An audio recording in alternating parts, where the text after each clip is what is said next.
You know, one of the best things about Alberta is that we are an open, welcoming, and pluralistic society. We believe in unity in our diversity, right from our Indigenous people who welcomed newcomers and right up till today as we welcome refugees and immigrants. But we can't take that successful pluralism for granted.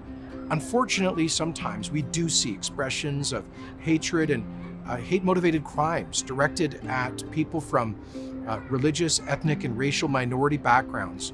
And we need to act more strongly to prevent those crimes and to ensure consequences, that people are brought to justice if they commit hate-motivated crimes.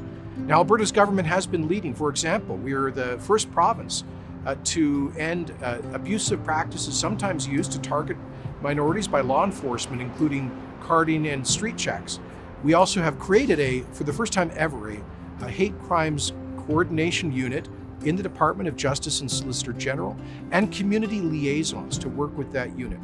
Now today, I'm happy to take another step forward in keeping a throne speech commitment to appoint a special coordinator to look into a number of the apparent hate-motivated crimes that we've seen in the province over the past couple of years. So I'd like to introduce Abdul Abdi, who has a long background in law enforcement as a police officer, but also as a community activist, reaching out to communities who have been affected and targeted by hate crimes. So Abdul, thank you for taking on this important project to help advise the government on what more we can do to keep Albertans and local communities safe from hate-motivated crimes. Thank you, Premier, and it's an honor to be able to help fight against hate-motivated crimes in the province of Alberta. And to do this, I will be working with two Alberta-based non-government organizations, the Alberta Hate Crimes Committee and the Organization for the Prevention of Violence, so that I can provide a report that will include recommendations on how to reduce, on how to respond to, and also how to be able to assist survivors of some of the hate crimes incidents that were involved in this province of Alberta.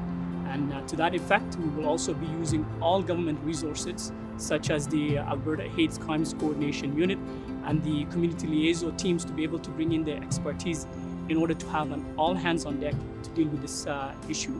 So, Mr. Premier, I am looking so forward to digging deeper into these issues to ensure that we make progress in dealing with hate-motivated and bias in the province of Alberta. That's fantastic. Now, Abdul, one thing that you and I have discussed in the past, and you and I have been in community meetings, is that some of the affected communities don't come from a background where they naturally trust government or the police. So you can be, I think, as a former police officer from a background, minority background, you can be a bridge builder between those communities, government, and the police, yeah?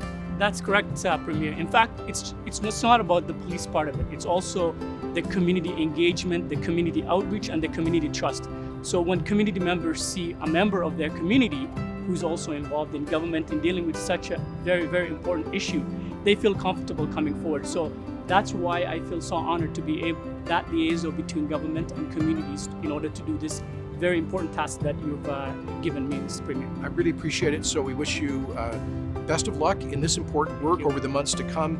Look forward to seeing the recommendations you bring back to government so that we as Albertans can ensure that we're doing everything reasonably possible to keep people safe from hate-motivated crimes and to ensure that we continue to be an example to the world about pluralism and unity and diversity.